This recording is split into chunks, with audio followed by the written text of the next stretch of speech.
right, here we are. Welcome to the Australian Ultimate National Championship Final 2015. Heads of State versus Mammoth. That is the siren which indicates the start of the game. I'm Max Halden and I'm joined by Owen Shepherd. And here we go. Mark Isherwood with the ball. Mammoth in white, receiving from southeast Queensland. And black we have Juggernauts, Heads of State club in Melbourne. And a nice juicy brick to start. Mammoth are coming out in a Horo Abra Garfield with the disc to start. Troy gives a bit of space and a push off, goes for a deep cut, shoots under for Lockie. Lachlan Murphy shoots it right back. Abra controlling the disc in the middle of the field. Big around, sees the tall. Oh, and it's filthy snatch there, back in the middle to J-Mac, who'll be looking to run a lot of their play today. Abra once again snatches it over the top of his shoulder. Oh, casual as you like. Linus grabs it on the sideline, looking to get it off now. Oh, bit of nerves there, but Abra manages to hold on to it. Looking for a big swing. Oh, nice over the top. J-Mac with a vaguely gratuitous layout. Once it inside out breaks, not going to get it. Abra once again, getting every second pass at the moment. It's a cross, almost in the end zone, and that is it. Mammoth, easy as you like, and you want. Yes, they are. And what you'll hopefully see is Juggernaut realise what other teams might have adjusted to. That inside backhand, it kind of suits them. And so you might have to think about the other folks. Take away a little bit.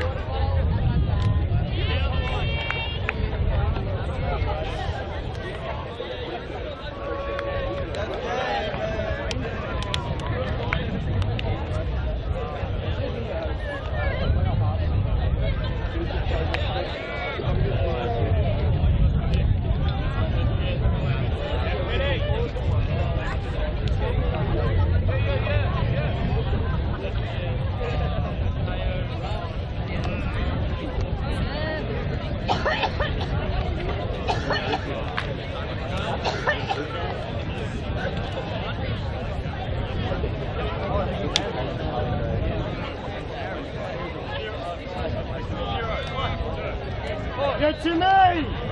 Come on, Blues! Do it, Mammoth!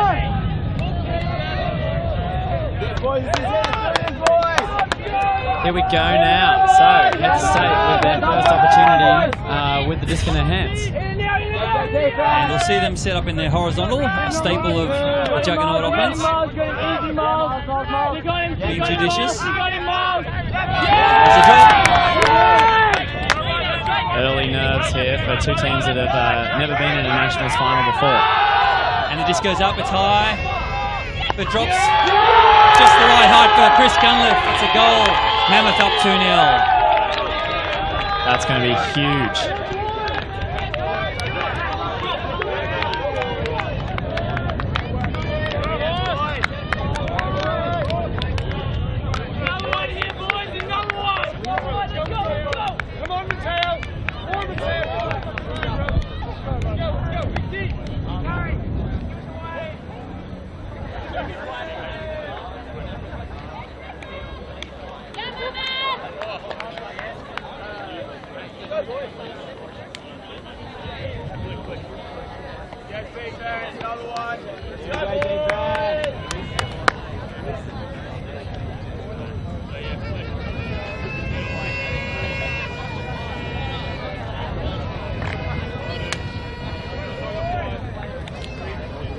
Come on, boys. Bit of pressure on the ball!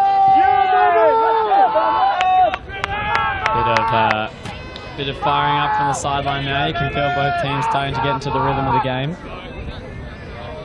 Let's see what Juggernaut do on. Let's see what Juggernaut do on offense here. Their receiving targets will be Jake, second from left, with the main peeking out the back of his cap, and another key target is Brendo, the white cap, an elite sprinter, now ultimate player. Bricksky. Yes, the nerves are manifesting themselves in a few out pulls. The pulls haven't quite adjusted to this wind here on this showcase field. A little bit different to the fields a little bit behind us on the hill here at in beautiful UWA Sports Park. We're seeing a little poaching lane to contain the first cuts. Oh, turn. Mammoth with the disc.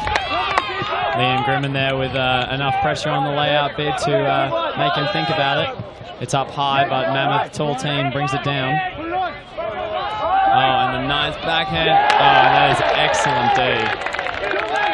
Jake Angelich using his length, full extension. He's got 4 or 5 inches on mile there, and he gets blocked. Jake also being the coach for the under-23s Goannas. Juggernaut looking to respond. Pick gold. If you're wondering why the man in the yellow shirt is flexing so... what's the adjective I'm looking for? Flexing so... Seductively. Seductively on the sideline. Our game advisor there is giving the crowd the indication of a pick, and now there's a violation. Make it real clear when we're checking in. Chris and Brian, think about the switch if you need to. So, Max, can you describe the Mammoth team? Who are they? What's their style? What are they about?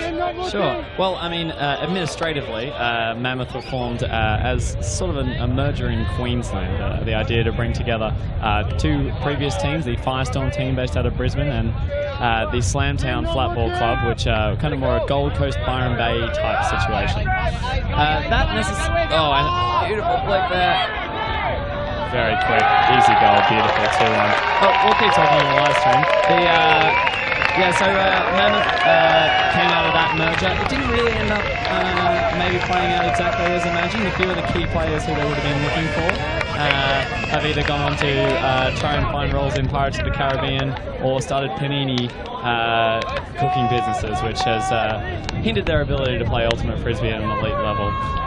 But nevertheless, what's emerged out of it is this Mammoth Club, which is I guess Queensland's maybe one of the strongest teams which they've put into nationals. They beat Colony in a semi-final, which is no mean feat, as the Colony team has been, of course, in the final pretty much every year that I've ever played nationals, so the last 4 in a row. I think it's 5. 5 it is. Stylistically, they are tall. That's one thing that you can notice straight off the bat. They're a tall team and they play with height. But they also have a couple of really key handlers which they utilize very well, who can be and can also go deep when required. People like Brendan Modishead in the red hat, Abra and J-Mac, who are both wearing kind of pale green caps. Both of those guys really run the disc in the middle of the field, especially on offense. And one thing that's also noticeable, maybe you can detect it, they're left-handers, and God knows how you're meant to guard or mark a left-handed thrower, particularly handless. Let's see J-Mac now, the man who uses only his wrist to throw, really. Let's see if you give us an example, J-Mac. There you go, wrist only. He actually practices by putting his arm in a metal casing from halfway up all the way to the shoulder, just to practice only using the wrist. I hear training. Here we go. Juggernaut getting a little traction. They've forced the huck. The huck is wide and out. That's genuine pressure from Juggernaut. That's what will fire them up. I think we'll see a little lifting of the spirits here. That's what Juggernaut go to work on. If they can get the teeth in points like that, that'll make a real difference. I know, speaking from someone who's played with Colony Plunder in that semi-final, losing to Mammoth, it took us a while to get our teeth into them. They were, before you knew it, they'd scored and we'd never really felt like we'd got a contest in there. Let's see what Juggernaut do with the disc. Let's see if they can get on a roll. Nice pass through the middle there of the horror. They're going to look for a big shot. Looked like it might have been restricted. It's fine. It's a play on. Woody's got the disc on the end zone line. Looks back for a quick reset. Maybe something wide. No line. It's over the top. DK hammers it. It's caught. That's a goal. Shows it. Vish. And they are now fired up. It's 2-all. It is neck and neck. This is... Oh, 3-2. 3-2? 2-all.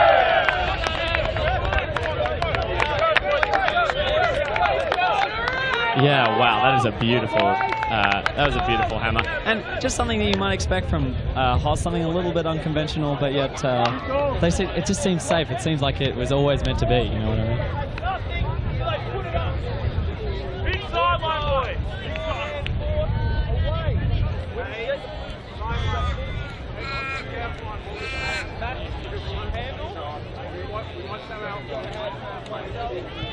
Look at Captain Macker on the line, letting him know what's what. He's really stepped into the captain's role for the first time this year, and his teammates have said they've really seen a new side of him as a leader. It's been inspirational for them.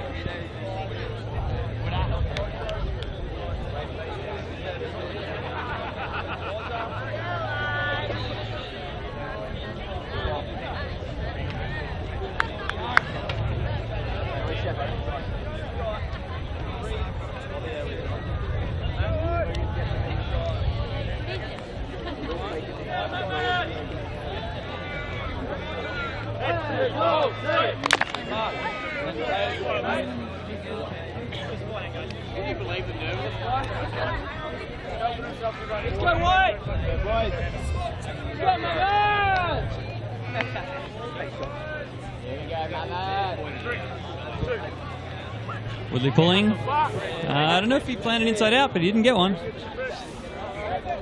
Gotta have a plan.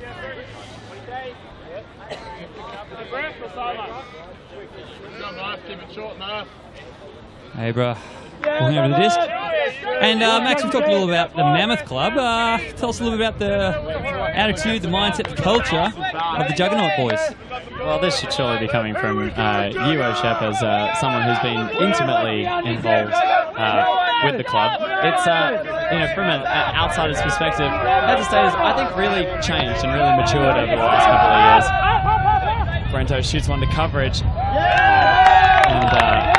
they're going to have to play, Mammoth's going to have to play D to get it back, and Hoss with the opportunity to get in front for the first time. But why don't you tell me a little bit more about Hoss, actually? Well, known as a bunch of loud, rowdy boys who've started off as juniors in a small team competing at the youth championships. Maybe 10 years ago, they set up an open men's club in Melbourne in 2007. Rocked up the first nationals and pulled out a 7th, which is pretty impressive. And I was there in Melbourne and invited to join their club. It's been an awesome journey watching a core of young players play together, build a style, challenge the orthodoxy, and make their way to the first final now. A little pressure from Mammoth, but Max Wheeler, another veteran they brought in, and he rips a forehand.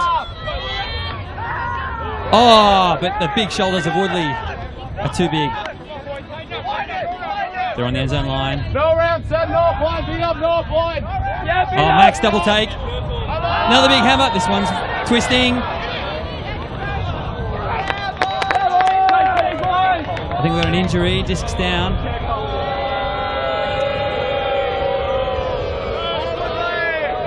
Now, Max, do you think if there's 10 people under a disc that's floating or coming down horribly, is it more or less likely there's going to be a foul in there?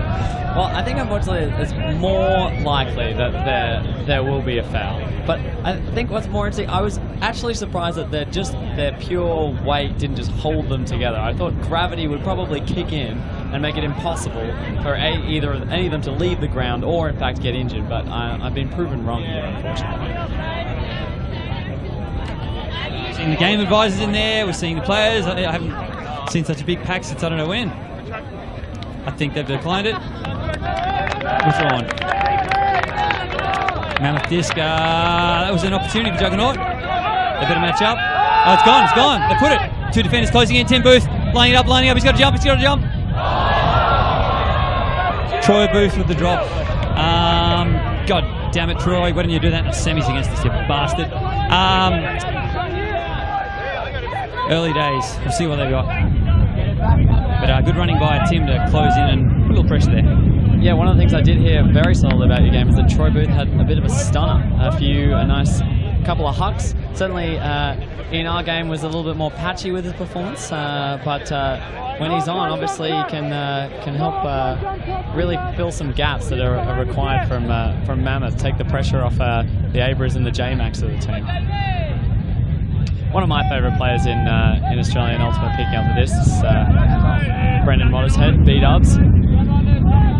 He has not picked up the disc. He's obviously marking, is what I was intending to say. Another cup. Oh, and nice little poach there to just stop that puck that you would have thought would have been a pretty solid option. Woodley with a little spin move to get open. Oh, shoots it on a foul. Yeah.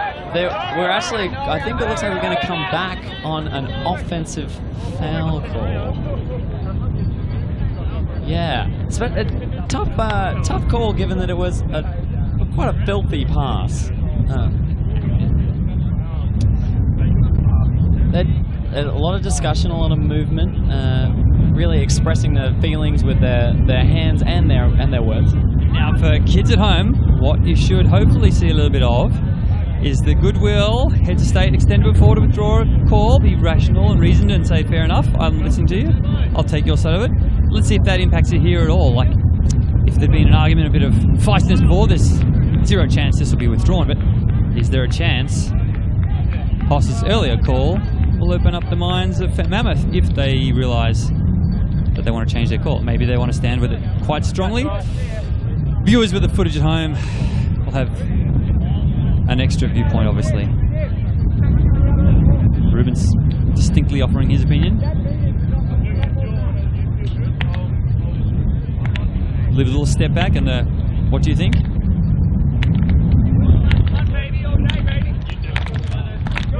Going back. Contested foul.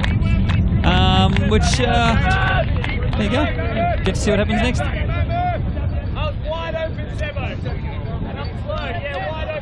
Make sure D's ready. Yes, Woodley, one of the wider, denser men in Australian Ultimate, getting ready to maybe punt another one. We'll see if he wants a repeat. Now holds on to it. Solid head to state, march up the field, just take the extra meters wherever you can. Nice around there. Tim Booth shoots right back. Head to They're really liking that upfield, upwind side. Oh, and a big across field. It's going to float. Stays in there. Sevo never looked like he was going to miss that one. A little bit of call, a little bit of touchy-shovey. Another excellent calm discussion here. I really like Woodley's got an exciting new tone of voice that he's accessed. He's totally using his reasoned voice. Oh, a little bit of more passion there. But sort of, I'm going to ask a question rather than state an opinion here. Seb and Mac are both about to catch that with no Mammoth player coming in hard. Did Mammoth have a play on that or not? Well, at the moment it looks like this is going to stay with Seb. And they've got 15 to 20 metres to get themselves a goal.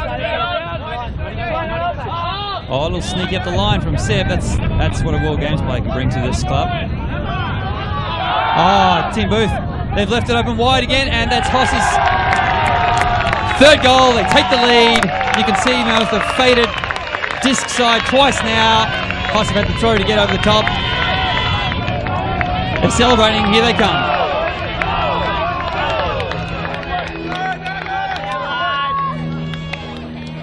Now, Oshev, I mean, we can talk for days about changes in the game over the last couple of, years. You've been playing for a lot longer than I have. Yes, exactly.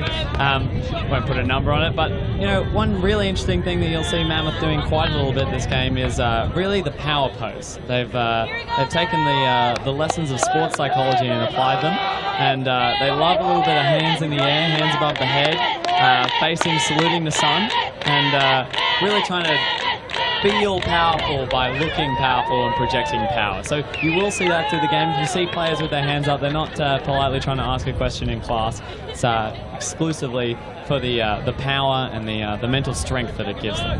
You'll see that plenty of times during the game.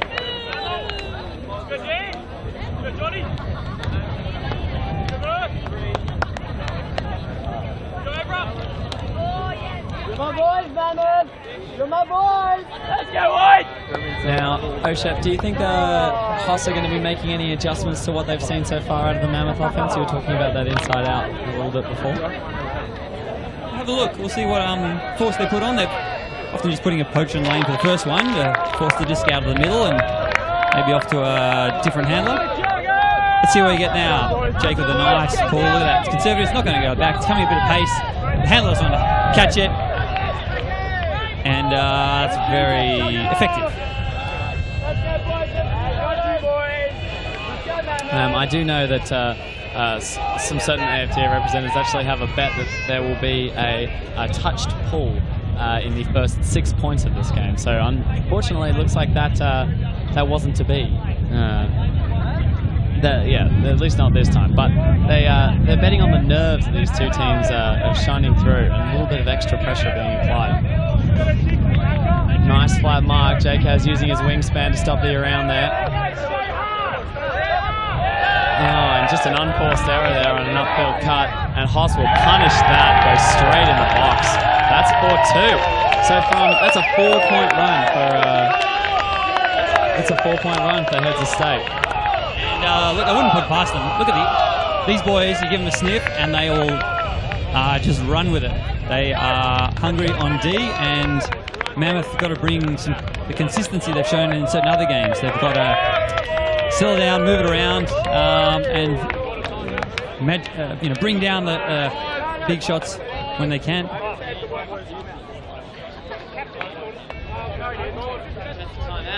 Contested timeout. Back to caller. Back to throw. How do we? What? They've withdrawn a timeout. They have called a timeout. Who's called a timeout? Help us. They've retracted the retracted timeout, and it will be a timeout in the end. Go into the shade tents, get some water.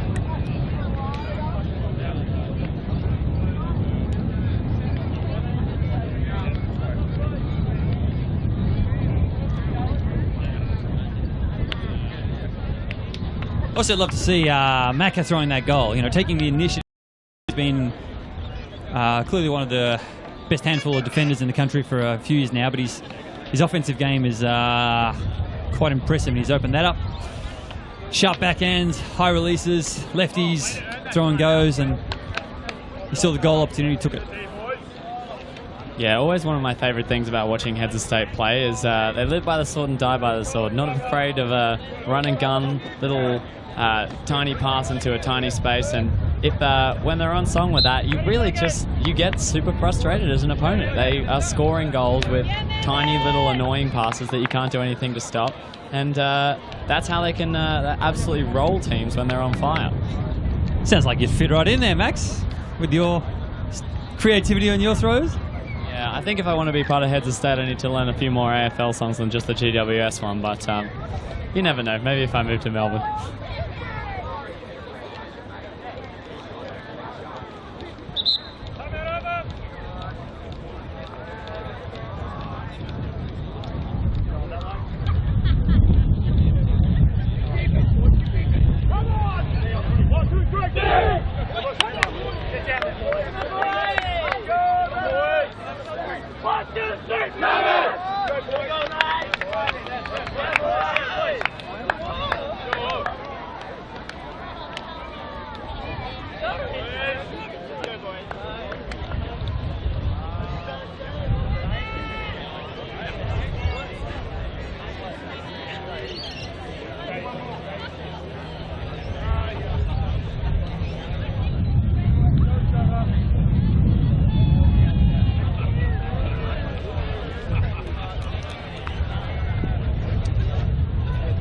So, of course, with the live stream that ulti.TV is putting on, the commentators have also got a live Twitter stream going. So, if you want to tune in to Think Ulti, or rather tweet at us, then you may hear your tweets on air.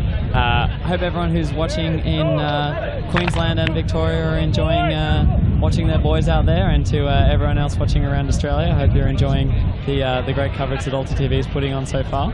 Heads of State pulling. Another holding in the air, but looks like this one will sail out again. More bricks on the construction side at the moment, O'Shea. So I've got this theory. I might, need to share it with the rest of Australia's callers at one point.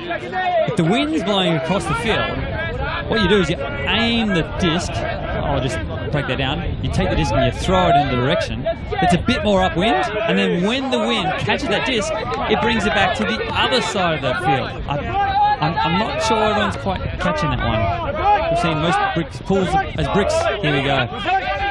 Mammoth with disc. Woodley on Linus. Linus a little forehand. Lockout on the mark. Troy throws low. It's allowed. Goal. Mammoth answer. Up go the fingers. 4 in the air.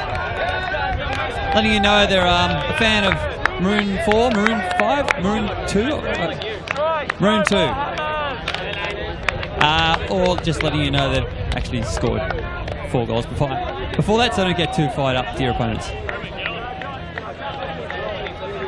Yeah, this is a little thing pulled from some American clubs. If you want to let your boys know that that point doesn't change the momentum of the game, just indicate the momentum. And in that case, the momentum had been running 4 goals to Juggernaut prior to that goal. And maybe it adds to that positive body language you're talking about, Max. Getting your shoulders up, your head up, your hands up. It's all of the above. Yeah, we definitely tried to crack the code of that. I remember watching when Heads of State headed over to World Clubs this year. I remember trying to work out what was happening. And sorry, we're just posing for a photo mid-commentary string. But yeah, that's good to get the final answer. Locke Murphy there with the goal with that layout. He's one of the people who'll be representing Australia in the mixed under-23 division. And Oshab, it looks like they have not heeded your great advice there and have once again pulled it out on that far sideline. Okay, Australia, let me point it out. If there's a wind blowing across the field, throw the disc, the pull, towards the upwind side of the field, and the disc will take it across. I managed to do that this weekend. I think I could do that. Oh, cheeky little left hand from Lockie. Jake with the flow pass. Wisey 1-2. They're looking nimble. Little inside, Seb with the disc. This looks good. Fakes Chris off his feet. Cutter finally gets open. Toffa with the disc. Needs a dump. Oh, a little forward cut from Seb. He's just got the acceleration that'll really help him here. Good structure. Way to make space. Juggernaut just engage one cutter at a time. Didn't look panic. Had a system there. Scored the goal. Answered 5-3 Juggernaut over Mammoth.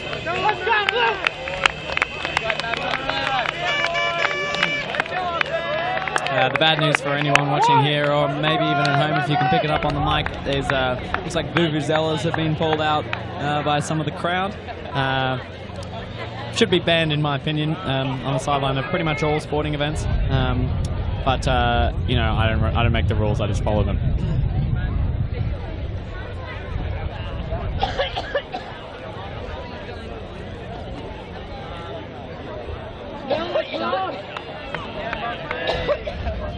So good to see a nice spike there from Heads of State. I am hoping for some solid spikes throughout this game. It's always good to see, fire up the boys and whatnot. This game's gotten decidedly quiet though. First couple of points, everyone fighting it, but you can just feel this mid-game set kind of moving into the teams, and some of the enthusiasm that may have been there at the start is maybe starting to wane.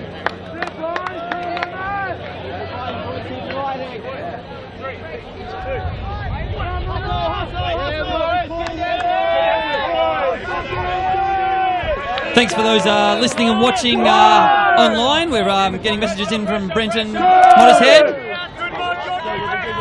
Thank you for the good work. Wollongong Ultimate is asking for a check on the pull at 2-1. Was it touched when it landed? There's a block. We're getting a lot of contact on him. He's trying to step sideways. And it's the second time he's had to discuss that one. And Joshi Philip, I think, is loving the commentary too. Big shout out to Joshi. The boys are thinking of you, and we know you're pretty excited to see them in a final. Maxi.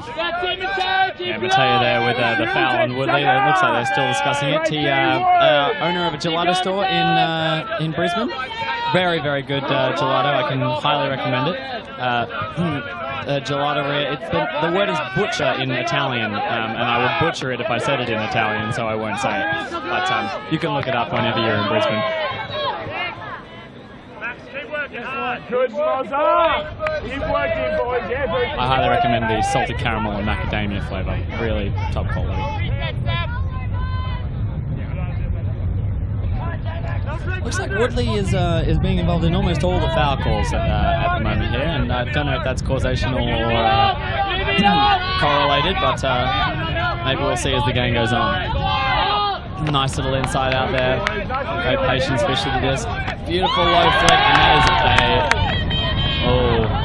once again, Oshab, you said it before, that just that little bit of antsiness early on has kind of opened up a little bit of the opportunities for calls, but it's been retracted. Everybody's happy. Beat ups with the disc. Should you to Troy? Here we go. It's coming up in the air. Two big men. Oh, and what a board. Mateo has a second big, but can't get there. Woodley is psyched. He looks to be going off on an injury though, or yes, he is injured. Unclear at what body part he's holding, O'Shea. Yeah, I can't tell. I'm going to take a hit to the ribs as the suggestion. But my goodness, the odds of him getting that block were after, being laid out through, getting the adrenaline pumping, Troy floating something in front of him. I'm like, Troy, don't you understand? If you throw this, Woodley will go and block this. It was pretty darn inevitable, as ultimate players go, like, score enough goals, win a game. If you fire up Woodley and huck it near him, he's going to get a block. Oh, Macca, what a grab. And Hofstra off to the races. Macca just controlling the offense. Look at him. Has his defender got near him yet? Finally. There we go. And Macca offloads it. Look at this movement. Can really make a difference for Hofstra. I think they've got that edge over Mammoth with the little breaks, the 1-2s. Good Juggernauts! Yeah, Juggernauts! That's great offense, boys! I think they've really stamped their name and ultimately a little bit through improved offense lately. It's not just a team of hard running. It's a team with skills and breakthrows and putting it all together. Macca gets up. Just a quiet little Tetley's teabag there and looking for a goal. There's another foul. The marker might be the 4th the Mammoth have done. But I'm sure the Hoss boys had no trouble playing through that if you've been to any of the scrimmages. What I'd really like to get a shot clock on, actually, Oshab, is the Hoss are very well known for moving this very quickly through all their players. Handles really great movement. Troy, I should say Tim Booth, bit of a newer addition for them. Very different in style. Probably holds the disc a little bit longer. It's been to great effect. I know, and this is what you don't expect to see from a Tim Booth type character. Looking for a one penetrating pass maybe after somewhere between 4 and 7 seconds. But Timmy's really in the structure today. He's coming wide now. Oh, that high backhand tested in the wind, but still good. Oh, Timmy goes wide, and that is a goal. What a point for Macca, honestly. Just absolutely owned that point. Every second pass is his. He's Kobe'd it over the rim, and that takes Hoss up to 6-3.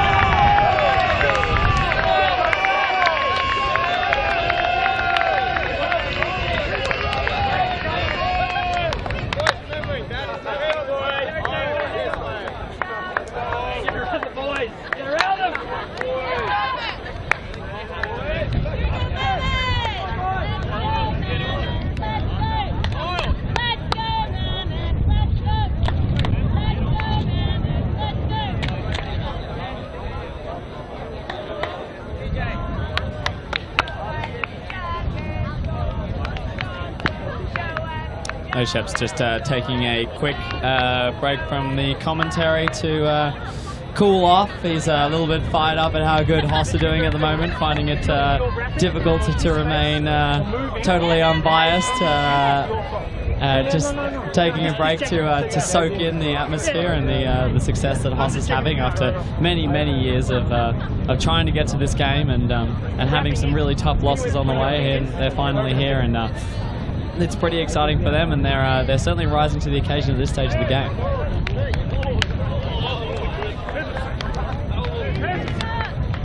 Mammoth, on the other hand, you can definitely feel the lack of big game experience here is maybe just starting to come into play. There's a few players who can maybe steady the ship here, and a lot of them are on. Tim McLeod's definitely one of those players. Oh, and a big hug. This is going to fire up the boys whichever way it goes. Great grab from the captain, dishes it off nice and easily. Miles, all class, under 23s last time around, and is really starting to shine in that in a leadership position for Mammoth. I think I could have told Juggernaut then that they wanted to respond with a huck. They wanted to set up a long look. They had felt the pressure before with a short game, and they sent a target deep. Hoss had 3 coming after him, but on the money. Mammoth have had some effective hucks this tournament, and they'll probably keep looking to it. Juggernaut control that, and then they'll be fine. Their offense is pretty slippery, pretty quick.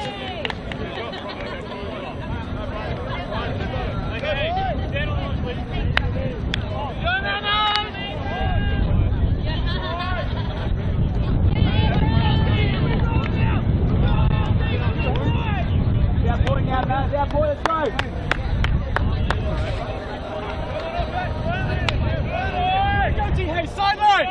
Hey, Baines, get him talking! Yeah, Mammoth! Let's go, D! Let's go, D! Let's go, D-line! Sideline, help!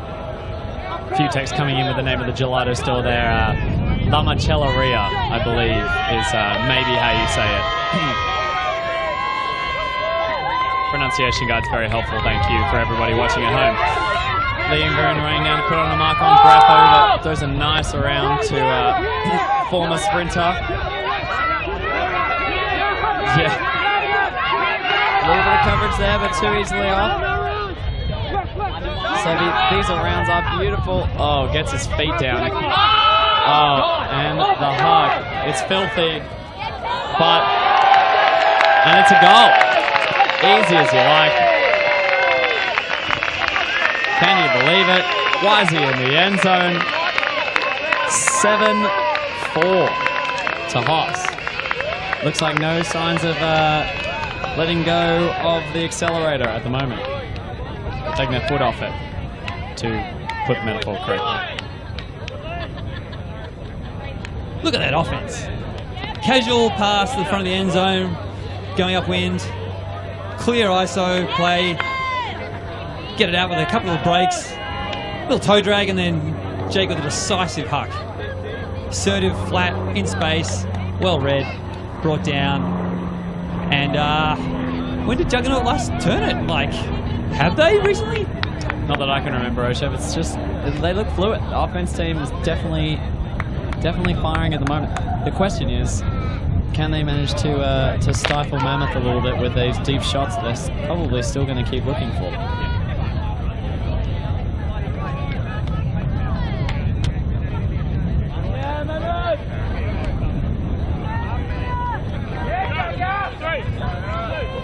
With it, pull. Excellent outside end, a little bit of roll. They won't catch up the full. He's fumbled it.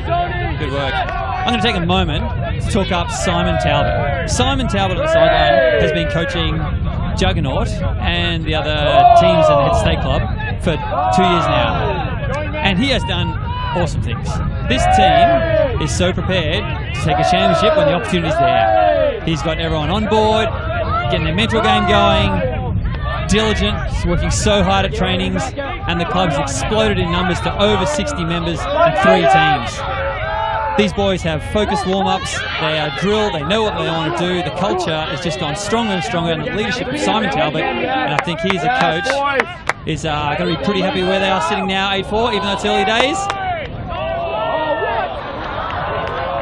And that's a foul called by Mammoth. Is it a foul? Yeah, I think they look like they're coming to a agreement that it was not a foul, and it has been retracted. Just the old the red haze descends whenever you get touched like that, and unfortunately that can lead to some wrong foul calls. But we'll just comb your fringe there, Max. Yes, the red haze descends is the name of my prog rock band as well, actually. So. Oh, and another deep shot, tons of space, but he won't quite be in. Doesn't feel too in doubt at the moment. Plenty of coverage. It's going to be a little dinky one as always. Uses the momentum, shoots back, easy as you like. Mozza gets what he deserves. Kobe's it again, rubs the jumper, does all of that, gets the daps and scores to make it 8-4.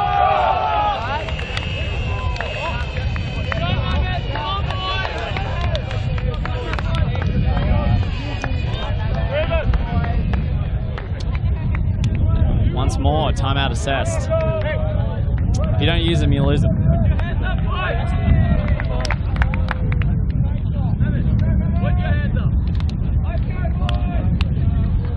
Here we go, the hands are up, power poses are in session. This is going to be very interesting. Mammoth, a very young club. In fact, this is their very first nationals. They do have plenty of players who have played before in kind of firestorm type situations, but they also have never been in these big game situations before. And it'll be very interesting to see if they can pull themselves out of it off their own bootstraps. It's going to be a real challenge for them, and one of the things that I think they surprised themselves to some extent by being in this game, and one of the reasons is they've certainly had a patchy lead-in to nationals. They had a shorter roster at BCI than they probably would have hoped for. And as a result, I've only just started to properly play together. This is the first time really the whole team has kind of been together. But that kind of meant that they were peaking at exactly the right moment. They started to put some stuff together on day 1. Day 2, they were looking stronger, and then obviously day 3 had some great results in their quarterfinal against Drench and semi-final against Colony. The question is whether they can pull it out a third time and really build on what they've been doing in the last 3 days. The other thing is they've really got to Mammoth have to step past some of their other results. They've got to demonstrate they've changed the gear and kept it. It's hard to be consistent, to be good if you've had some inconsistent results prior. And, you know, Mammoth had some not insignificant losses earlier in the tournament, whereas Head to State have really, you know, went down the second half to plunder after taking half.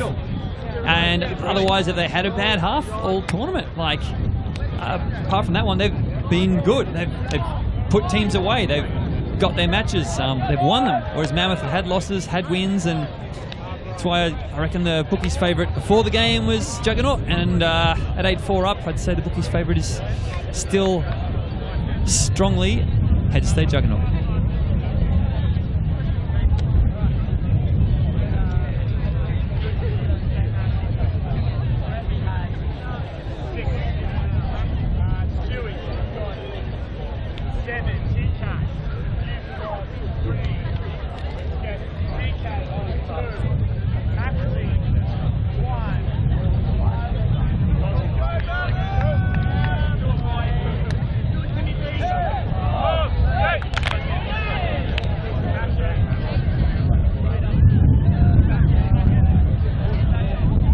See the Tallies on the field. Look, we've got B-Dubs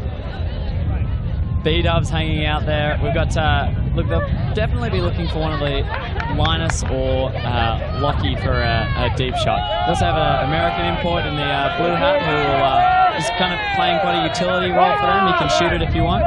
And Bainey just moved the disc. He doesn't have it yet. Bainey streaming deep from a squirrel position, wants to come back under though. B-Dubs all class, gets it off. They got two behind the disc. They've cleared space for the cutter. Oh, J-Mac also almost squeezes one in there, but double coverage is going to make that one tough. Head State on the ball, they see the disc off, and there's already two of them there to beat the one Mammoth player. That's hunger.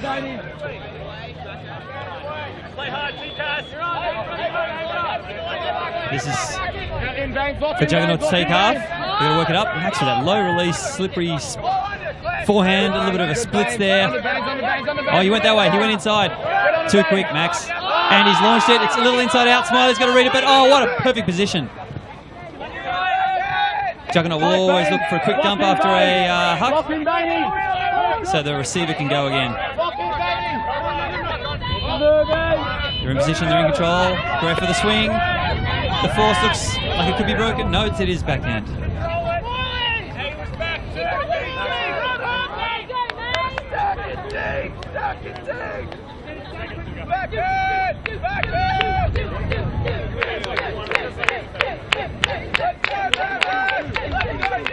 So Juggernauts end zone office, we'll see Greff and Max move the disc around, cut us from a stack, attack the cones. And Max, wow, he's got a lot of release points. And he's got a little agility mismatch there as he throws it, gets it back, throws it, scores a goal. Got to put someone else on Max wheel, I think. Tough. That is half. 9-4. And you wonder if Mammoth can throw anything at Haas that'll get them back into this game. Excuse me, Maxwell, I just go and high five any other member of the Heads of State club I can find. I'll be back. Can't Haas. Yeah, Frother is off. Back to get some action with the crowd. Now, of course, Oshet might have left, but he's left me with arguably the way more important job than any other at this tournament. And that, of course, is commentating the women's duelio, which will be coming right up. Women's duelio competitors to the far end zone.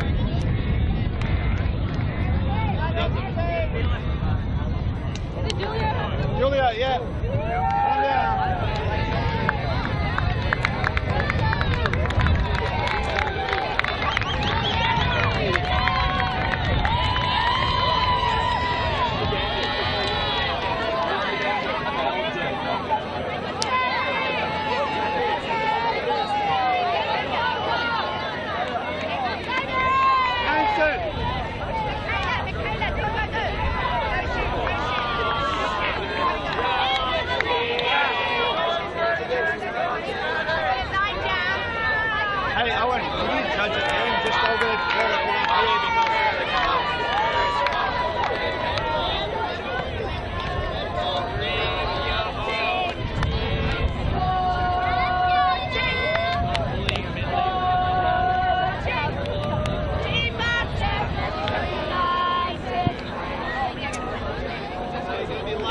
This is it, folks. The competitors are lining up, getting ready for the women's who can sprint the fastest over a short period of space competition, aka the duel. Few people hobbling into the position. Got some familiar faces, a lot of young guns in here, plenty of under 23s. We got Mary and Maddie, who are both on the blue bottles. Hannah Monty, who's on the Stingrays.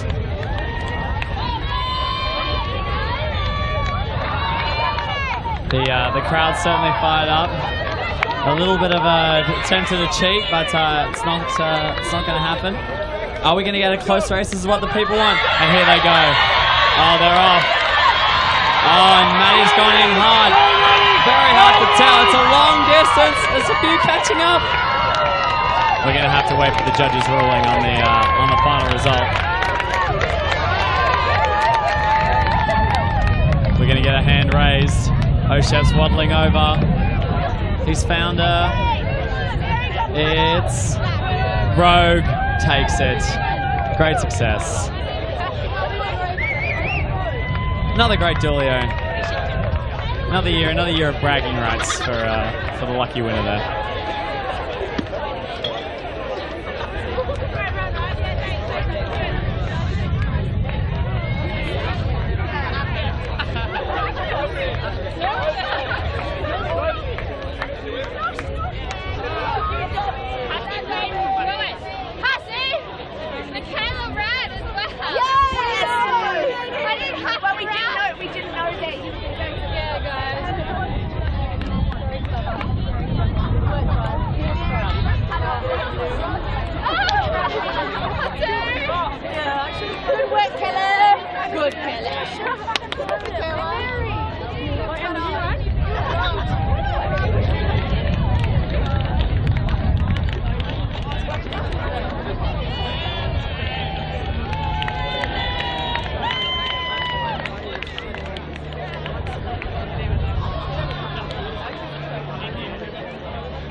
We're back in the Nationals final halftime, taken by Heads of State. They're up 9-4 in a pretty dominant position here.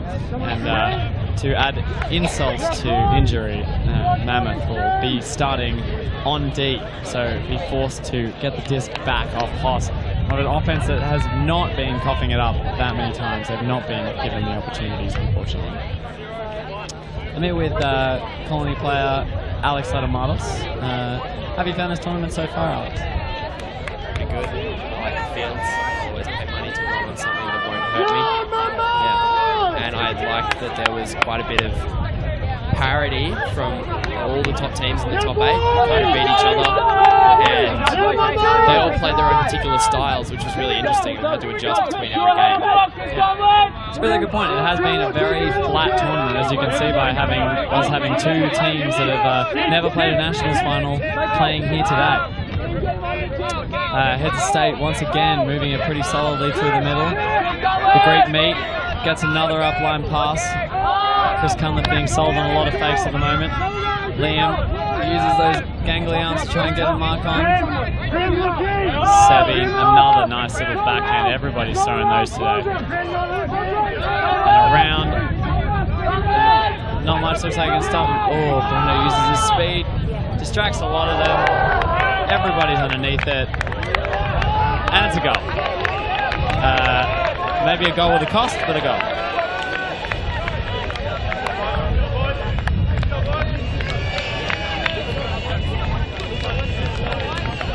Wow. 10-4. yes, as they say in trucker language.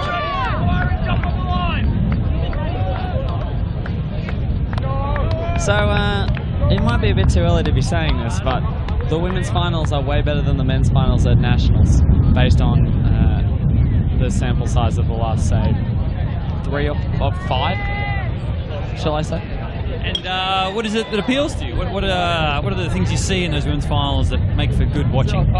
Let's begin with diversity. Obviously, some colony scrimmages in finals. The back-to-back colony scrimmage final was, certainly gave the crowd something to engage with in some respects, but maybe not in terms of the ultimate itself. There's hard to find heroes and villains in a story of a game against each other. That said, the women's finals have been stellar. The athleticism that's been displayed has really been exciting.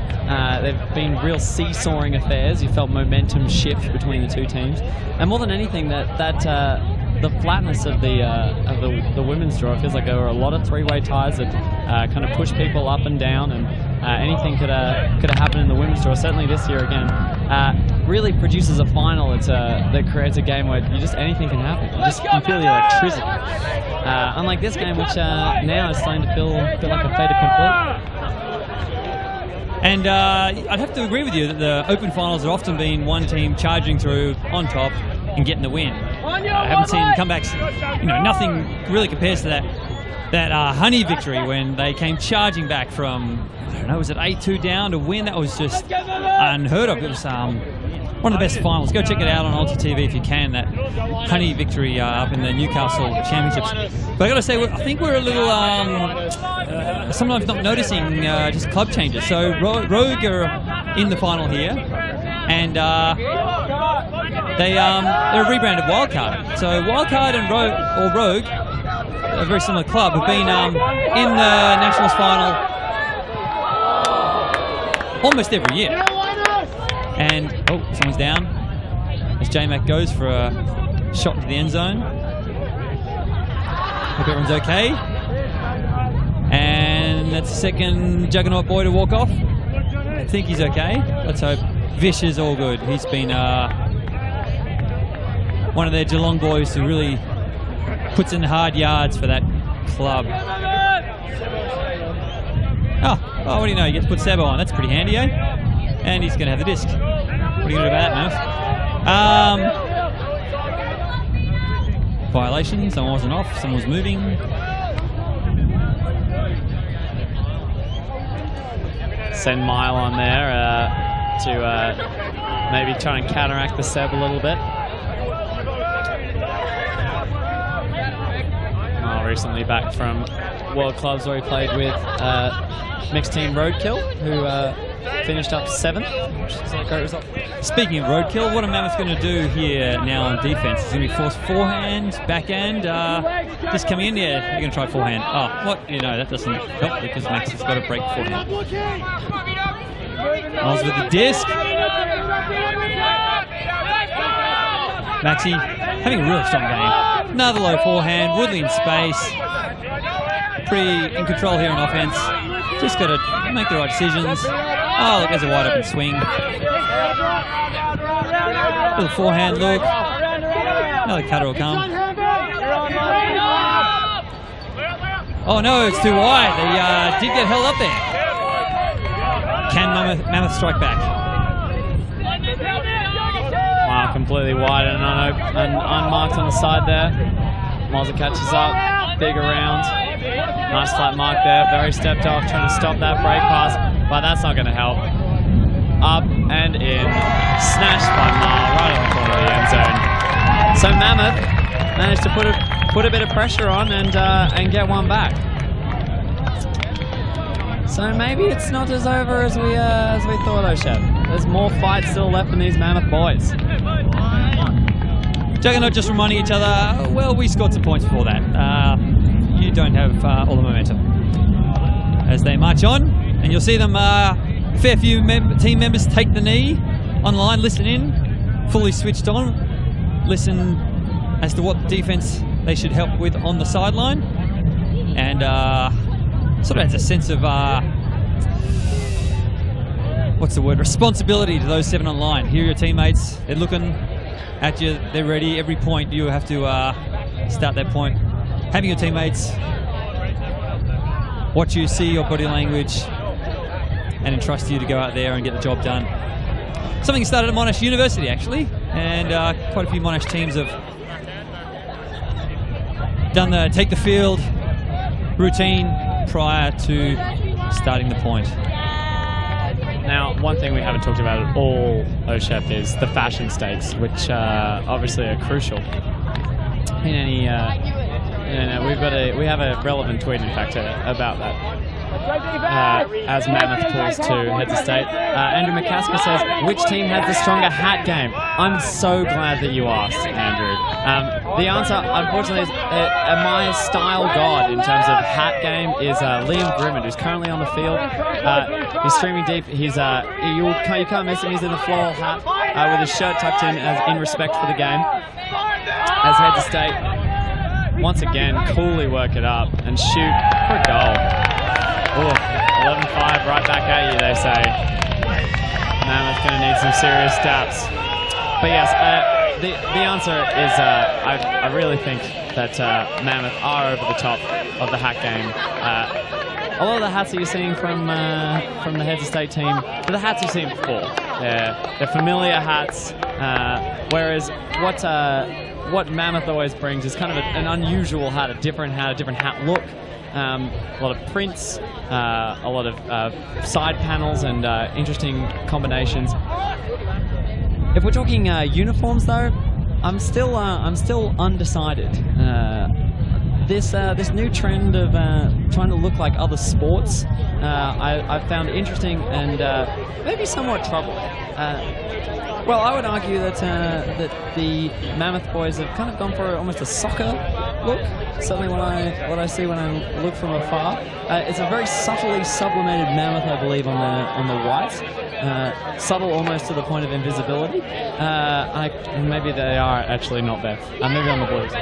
Maybe they're pranking you. Look at my sublimated Mammoth. Look really hard. Look into my shirt, Max. Look harder. Can't you see my sublimated Mammoth? And did you just cave into peer pressure and go, I see it, yes, I see it? Or was it the other shirt you said? I think it might be the other shirt, but I do give into peer pressure easily. Also the font, which you can see on the back of the Mammoth jerseys, is very, very 1980s Doom kind of look. I don't know how I feel about it, but I do like the new Juggernaut uniforms. I think they're really pushing the style game forward, and I like that about them. Much prefer the darks to the lights, I should say. Here you go, B-dubs. Goes to J-Mac. Big hug, but normally that shot would be on, but today is not that day. I think J-Mac's been asking too much with his throws. He's an excellent thrower, but in these windy conditions, a downwind crossfield leading blade is just going to be tough to pull in. They were bringing out some nice flat passes earlier in the tournament, and they need that control because they've hit this brick mark getting close to the end zone. They're attacking a few times, and they've taken a shot, and it hasn't worked. And really, a few more short pass games, walk it in, would be the way to go. You have to say, I think Juggernaut really have scored the vast majority of their goals. It's really 3-metre passes.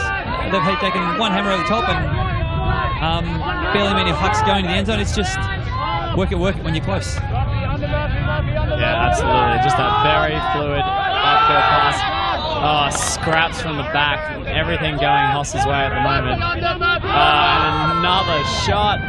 Oh, it bounces off the hand. Has a second bit, but can't quite reel it in.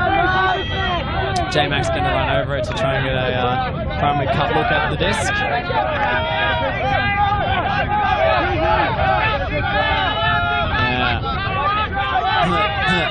Yet another mix. A little bit of movement. All the boys are now marked up. A little bit of clogging there. Anna sorts it out. J-Mac shoots a nice flick through the middle. Lucky. Back to Abra. Abra doesn't see the big open. J-Mac once again is going to try and shoot. No, he goes around. Abra once again trying to cut through that middle bit with his left-handed throws. A late dump look, but it's all good, and the swing's off. Troy on the end. Oh, wow. A throw that no one would expect. Troy Booth absolutely nails it in the front corner to Abra. Nice handle movement there. Gets Mammoth. Yeah, they've worked it in. They're taking a lesson out of Hoss's playbook from that point. So, they answer back. But unfortunately, trading is not going to be good enough for Mammoth at this point. They're going to need to start getting breaks. This is where the game's going to be won or lost.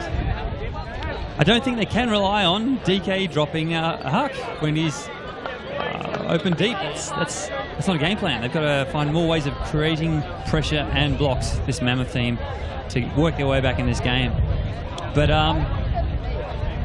well, it's just so appropriate.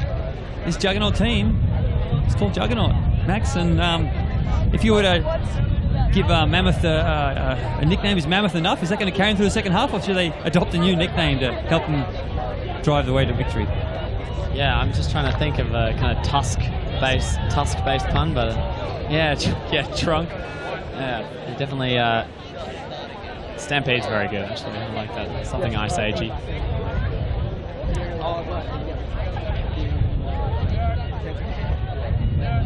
It's been interesting to see. I think there's been a surprising lack of, I guess, pool disrupting defenses or junky type things. We did briefly see a zone thrown a little bit earlier, but that's been put back in the bag.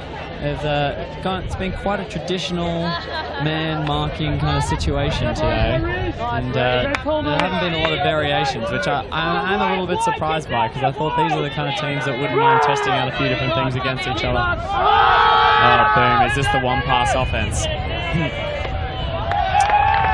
Yes, it is. That is huge.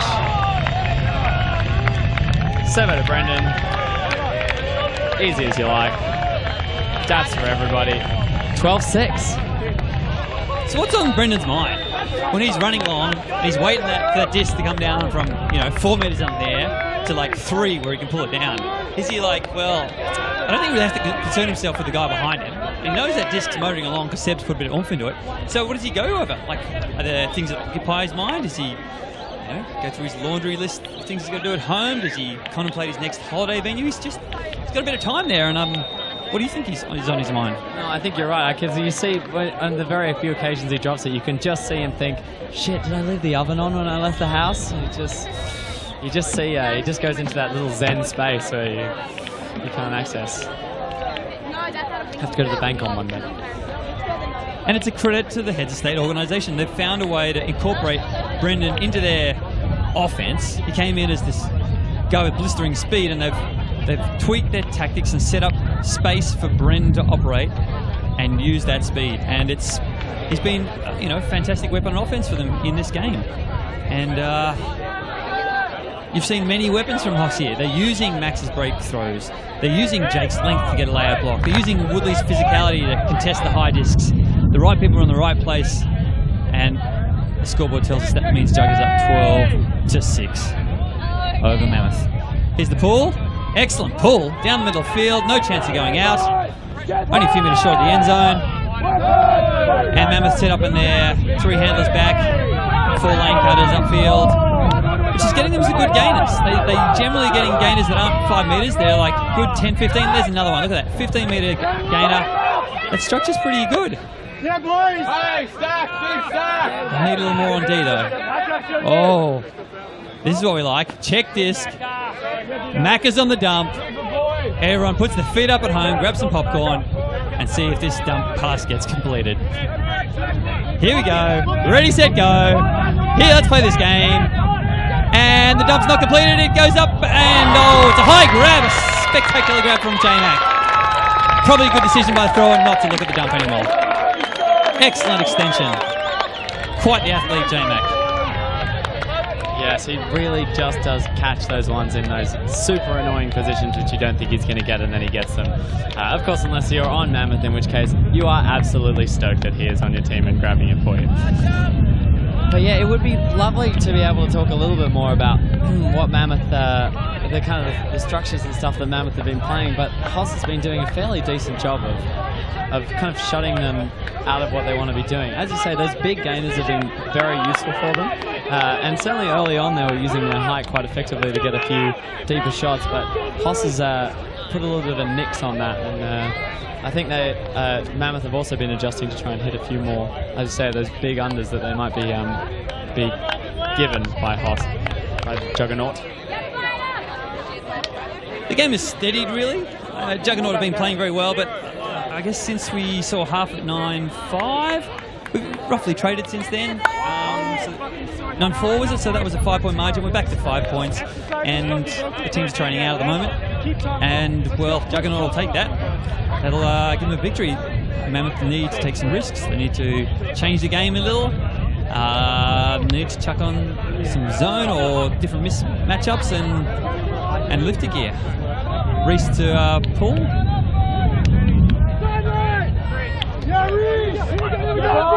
Excellent pull, pulling from the upwind side, using the wind, lands in.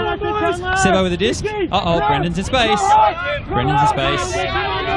Good marking, shades the throw, but Hoss moved up the line.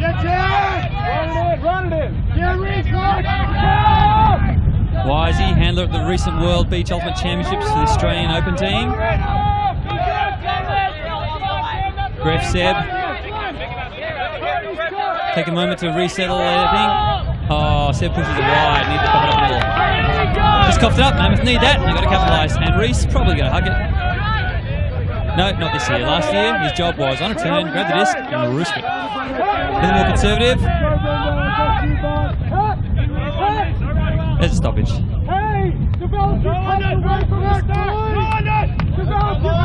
Tweet us or send us a text if you can hear Abra coming through. He's leading that sideline. He's letting his Mammoth boys know what to do, and that's probably catching that on footage. He's a leader of this team. He's vocal. He lets them know what's going on and what to do. Oh, Brendo, bids. Couldn't quite get it. Timocles is it with a disc. Look at those little snappy forehands. And there's an opportunity. Zing it.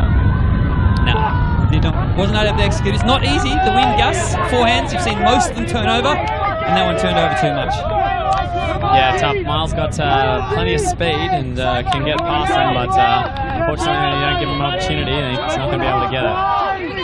The Timocles Brendo matchup's a pretty exciting one, I think. Timmy's a really smart defender. Oh, and a block. Sebo, wow, Cumliff shoots a wide one. It's touched, and that'll do. Jake has a few under-23 boys marking up against each other. I'm sure they're loving that matchup. Yeah. All right, let's see if Seb can steady the ship here. He's got his trademark grin on his face as he plays. A little under there from Brendo, does his job. Timmy stays with him. Is he going to get pressure? It's right in front. Gref flicks a little one over the top, casual as you like. Oh, and a big hug. It's 2-on-2. Oh, unstoppable. It's a grab. That is a goal. What a grab. I mean, two great defenders on him in Mile and Miles. But just when you've got that kind of height and an amazing read of the disc, you can just get those sweet grabs. Jake jumped on the scene as a youngster, maybe 18 or 19, going along to his first nationals, and it's just awesome to watch him mature and become out and be a weapon Head State can regularly depend on now. He's, hit an error early in the game, and since then he's just provided big grabs, and strong cuts, and sky grabs, and Jake's maturation into an elite player is just fantastic to watch. Hoss given 3 chances there to score that. What do you know? They scored it. The Juggernaut rolls on. Who else we got on Juggernaut? Who haven't we mentioned today? Let's have a look. Gref. I want to call out Gref. Gref is known as the loose cannon sometimes, and Gref has played a solid game, moving that disc. Little give goes over the tops there. He's been a foundation of this offense today. I want to call out Gref for great work there. We've got Lockie Wise on the sideline, and Toffer, another workhorse. Oh God, these guys can write a book on how to get to work on the field. And here comes their D-line. DK pulls it. What's the helix? It's not going to. Well, angle it, by the way. Always put angle on your pulls. If your pulls don't angle and they go up high, then it'll fall to left or right. You don't know which. Repull. Is that a good thing for Juggernaut? Like, would they have been forced to take it too far up? Yeah, that's a controversial late in the game offside call. I mean, fair enough if you're, I guess, worried about the it's the rules, but yeah, not an advantageous call there because going to get a second chance draw in this pool, and you would think it would be better.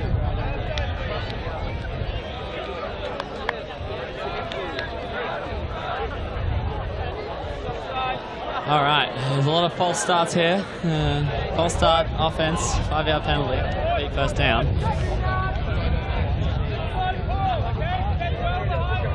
Just taking a little bit of heat out of the game. No signal, it's all good. And that was the pull that he wanted to do the first time around. B-dubs. So really beautiful reset handling from B-dubs this whole time. B-dubs sees the shot in the middle. Little dish off. Yeah, Lucky's a really smart player. Definitely drags players deep and then can get big gainers on the sideline. Nice, sending it to Troy on the sideline, who dishes it. Mammoth have been pretty good at keeping the disc centered pretty aggressively. If it's not on, they'll look to the middle and try and get it back. J-Mac finally gets the disc in his hands, sees B-dubs, who snatches it out of the air, despite a really good bid by Mozza. Gets back on the mark, shoots around to Abra. Good play here, just working it hard. And here it goes, it's upside down, and it's caught. Lucky Murphy gets a goal, another goal for him. Abra with an upside down, and Mammoth keep in the game. Very good offense from Mammoth. Mammoth finally feel like they're starting to put the pieces together that they've been drilling this whole time. Just really sensible centering passes, not being trapped on the sideline too much, and getting meters wherever they can. I feel like Juggernauts defense, they're sagged into the lane, prevented the forward throw a little, but allowed too many easy resets. I want to see them up tight. I want to see them take away any easy options, no simple resets, and see how Mammoth respond to that.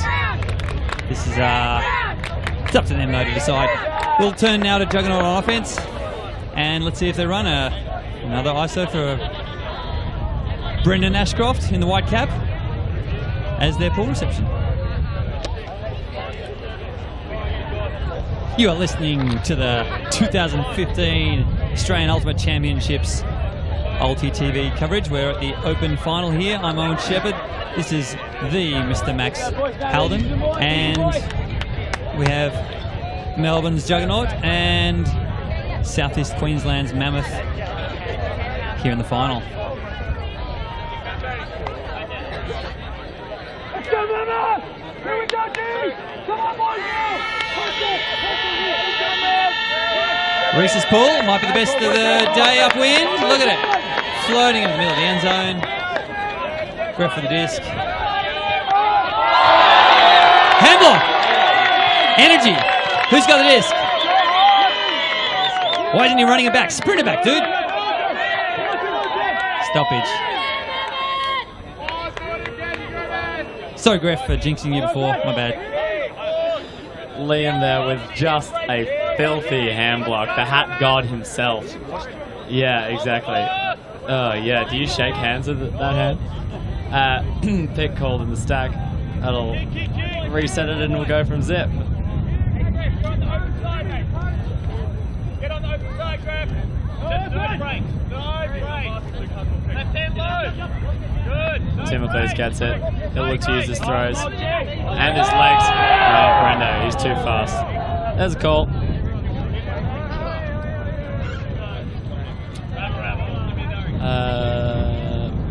It's a pick in the stack. Oh, Mammoth lucky to get a bit of a second chance draw there. Brendo uses that freakish level of speed. Timothy's will have to work here to get open. Liam is going to want to do everything. He's already got the hand block. He's back to the stack. Oh, and just a low pass, and Timothy's just going to chase Brendo down the field. He rolls and he's back up again on his feet. They're going to shoot deep. It's coming. This could be the moment. Oh, and a great block. Just not quite enough. That was Seba's rip to Wisey there. Find your man now! Come on, keep it up, so Mammoth get the disc, and that siren indicates that it is time cap. So we will finish this point and we will add one to the highest score.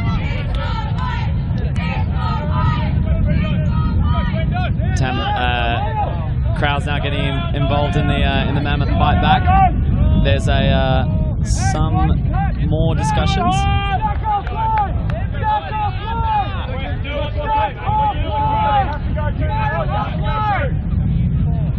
Bit of a change in matchups from Hoss here. Yeah, there's a lot of pressure around the disc now, but they get a nice up line up, I should say. Oh, it comes under the goes. It's coming around. Breesy looks for a swing. He doesn't have one yet. Timothy's coming wide. He's got that though. Timmy came from a long way to get that swing pass. Hey, let's keep the stack over here, Mammoth! Mammoth, keep the stack over here! One cutter in the open side! Some great players on both these lines. It's a pretty exciting one. Yeah, two of the hardest runners in Australia in ultimate with the disc. Come left.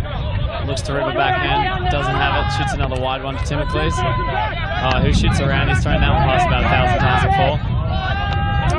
Takes a big step. Mateo gets it again in the middle of the field. Still going flat across the disc. Oh, and the shot comes off. There's a few under. Oh, and the Greek meat from absolutely nowhere on the field chases it down. He's got the disc. Seba's got it. And Mateo peels off the stack to cover a Tim Wise deep block. Gives him an open option. Seb on a high count. It's off. Topper wants it both ways. Oh, and Mile just gets fingertips to it. Not on the first, not on the second, but on the third jump. Triple jumped it to get that deep. There's talk. Did Toffer's, was there contact that affected Toffer's bid? Is that what they're asking? For anyone who isn't too familiar, there's a place in Athens called the Parthenon, and many people have climbed it. But geez, no one climbs up like Toffer on that last grab. Did you see him like use the other focus handrails and just establish himself as the what's the word? Son of Zeus on top of that grab? My goodness! And then what happens? He's the other way, going the other way, 70 meters down the field, motoring, going for the disc. Toffer. We love the Greek meat. I believe the discussion may have actually been around whether it's physically possible for him to have gotten down to that end of the field. Exactly, yeah. Contested athleticism, exactly. Okay, looks like they've agreed that the meat would have had it, and he's burning a timeout. Here we go. Hoss with it on their own end zone line. 13-8. And remember, time cap has gone, so we'll be finishing this point and adding one to determine what the final game will be 2.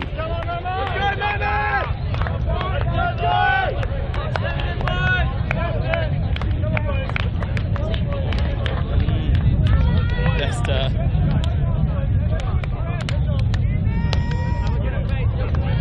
I should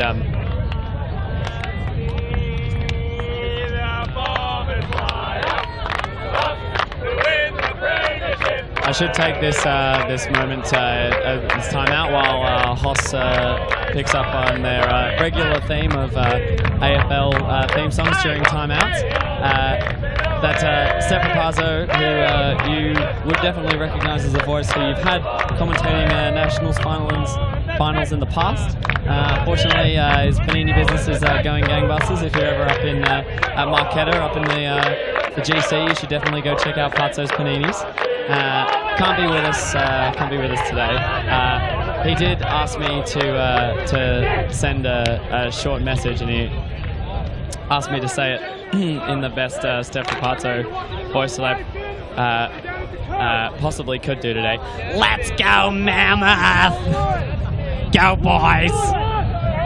So I understand there's a certain Pazzo panini he doesn't share with others. This is the one only he eats. And for those at home wondering how he has the talent to commentate so well and be so renowned, it's the rare recipe of the gravel and engine oil panini that he eats each day that brings you those dulcet tones. Steph, we're thinking of you. Here we go, Hoss with the disc. Oh, little break look. Dump. Seb gets the bump, so let's stop it up.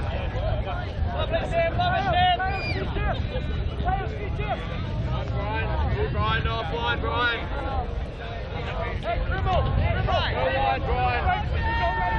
Let's go, Mammoth!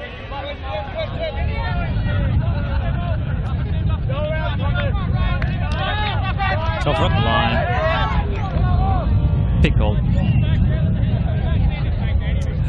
Oh, the Greek meat.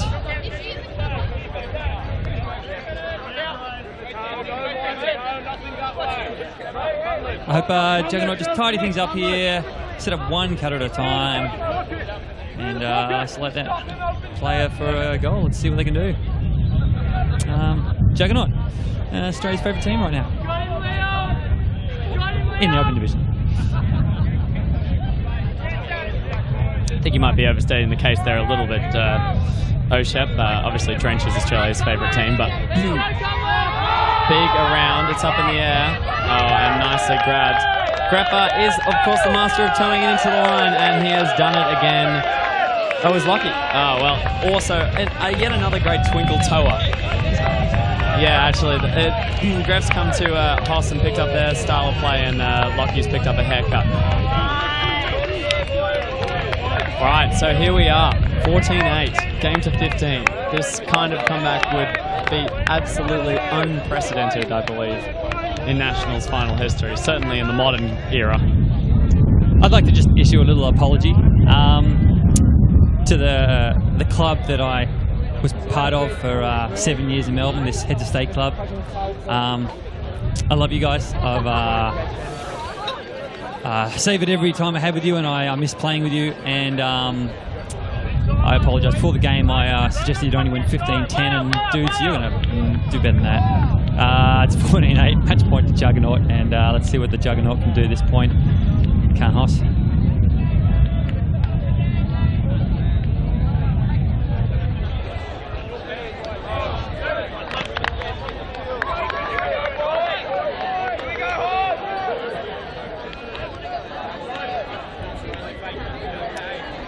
Hoss move up the field in anticipation. Ruben, game advisor, making the all-important match point signal, added in the rules this year, because that's what the game needed, more hand signals. The pull. The pull, bugbear of this game.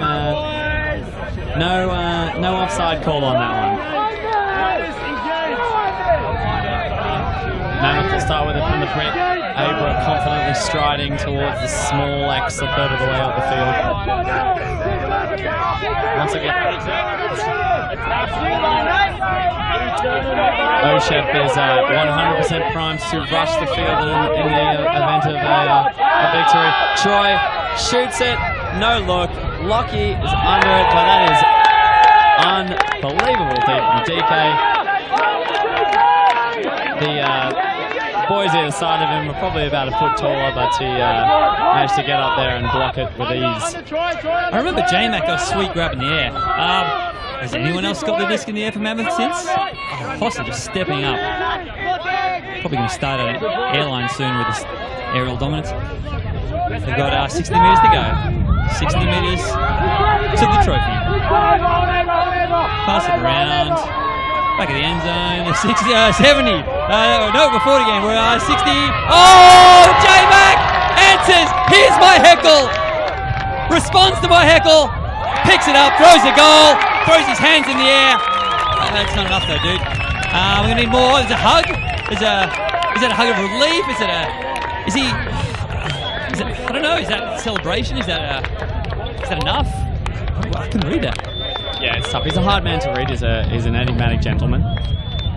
But Ruben's arms are going to get tired, unfortunately, during this game because he's going to have to hold the match point symbol up for, who knows, somewhere between 1 and 6 points is what's required here.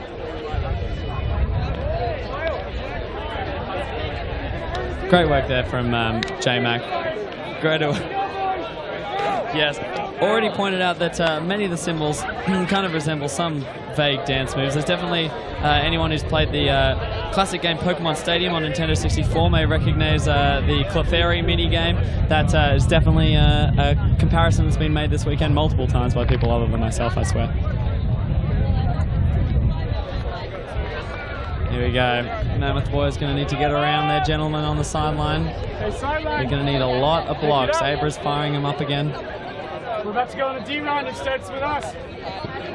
So I see a tree near the back of the end zone. I'm pretty sure we're going to see one of these Hoss boys jump up, grab the disc, collect a couple of gum nuts on the way down, and land in the end zone for a goal at this point. We have reached the gloaming.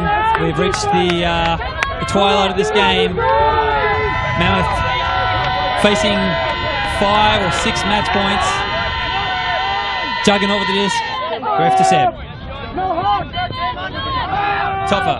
Meters open. Brendo, he's gone. Brendo, he's gone. He's off to the races. Look at him go! Oh, Brendo! Heads the state to win! National champions! Get around the boys! And the Cartage boys going to get around Juggernaut. That is a huge jump, showing their aerial dominance by absolutely losing their shit. They've done it. After years, the 5-year plan had to be shelved, but here they are today, going to be lifting the trophy high above their heads, and they could not be more stoked about it. Oh, great game though. Really excellent play by both teams. Really a lot of great young talent on the Mammoth team, and that really showed today. The Hoss boys just have been in more of these big game situations. A lot of really excellent world's level handlers, and just managed to pull it out in the end. But credit to both teams, really, really excellent game. Hope you guys enjoyed the stream. Big thanks to ulti.TV. You'll be able to catch all the footage after it's aired online, so make sure you check out their YouTube channel. That's all from myself and Oshep, who's already getting around the boys. Thanks for joining us. If I can ask all the people along the sideline hill to please move to the end zone hill. We will present medals and other bits and pieces in about 10 minutes. Thank you very much.